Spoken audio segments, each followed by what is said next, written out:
Brush maintenance. The better you treat your brushes, the longer they're going to be working for you instead of against you. And in order to do that, you need to know how to properly clean and store your brushes and what you should be cleaning with. As you can see on this particular brush, it's very dark and dirty close to the ferrule, where the paint has settled into the brush and wasn't properly removed. When that happens, that's where your bristles are going to break when you're using it. That's where it's going to get dry. So this brush has probably been used, I'd say 150 to 200 times, but with proper maintenance, you can see that the bristles are not stained, the ferrule and the handle are not covered in paint, and it's good to go the next time I need to use it. How do I do it? What do I do? So I use cold water to wash my brushes. I never use hot or, sometimes I might use a little warm, but I mostly use cold water, and this is why. Bristles are laminated into the ferrule, and I don't want to delaminate my bristles. So I just got done using this brush. It's still got paint in it. So what I'm gonna do is turn on the cold water, excuse the noise, and I'm gonna literally kind of milk, like you would milk a cow, the rest of the paint out of the brush. So I'm gonna hold it over the sink, and I usually get more of the paint out of the brush before I wash it.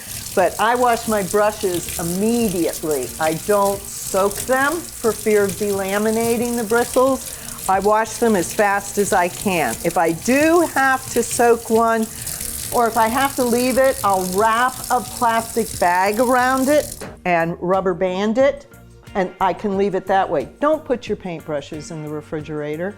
You aren't supposed to get your paint cold or freeze it, so please don't freeze the paint into your brush. I don't know where that story came about, but I've had a lot of people who've had problems with their brushes after they've frozen the paint into them. So I've got the paint out of my brush. I'm gonna use a little bit of Dawn in my hand. I'm now going to mash those bristles into the soap, and I'm going to work the soap into the bristles. And I'll do this a couple of times, and then I'll use my magic tool, which you need to know about. So I'm gonna rinse the soap out, and it's pretty clear, but pretty clear isn't clear enough. You want it completely clear of any paint. So once again, I'm gonna use the Dawn. Why do I use Dawn versus something else? Because Dawn has a little bit of silicone in it. And that silicone lingers in the brush bristles, and every time I wash my brush, the paint releases easier versus staining my bristles. Don't be afraid to mash the bristles into the palm of your hand. I mean, it's like washing your hair.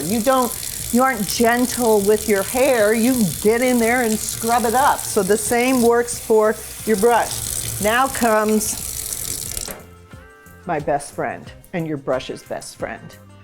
This is a brush comb, and it differs from a dog flea comb. A dog flea comb has round tines. This has flat tines. And this little bit right here is for cleaning small rollers, and this is for cleaning large rollers. It's like a squeegee on a roller. Plus you can open a can with it. But anyhow, this is your best friend for brushes, because I can put that comb all the way up to the ferrule of the brush and drag it through. And I'm gonna do that several times. This helps not only get the paint out of the bristles, but it also helps straighten your bristles and push the soap through to get that, so that you don't end up with paint all down here settled at the ferrule and breaking your bristles. Brushes are expensive, and if you're going to invest in a good brush, you need to keep it in great form. I'm going to squeeze the water. There's no teal colored paint. There's no soap. I'm going to blot my brush with a microfiber towel. I'm going to make sure my handle is clean, And then I'm going to hang it to dry. Too many people stick their brushes into a container like this with the head standing up and the handle down. If there's any residual paint in there, it's going to go down to the ferrule where it's going to dry and harden, and the next time you use it, your bristles are going to start to break. So I always hang my brushes upside down over my work sink.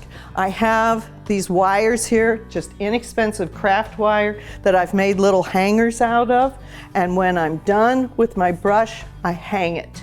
And that way all the liquid that's in it still, all the moisture will come down. And if there's any paint, which there shouldn't be, but if there is any, it won't settle there at the base of the ferrule. So there you go. Good luck.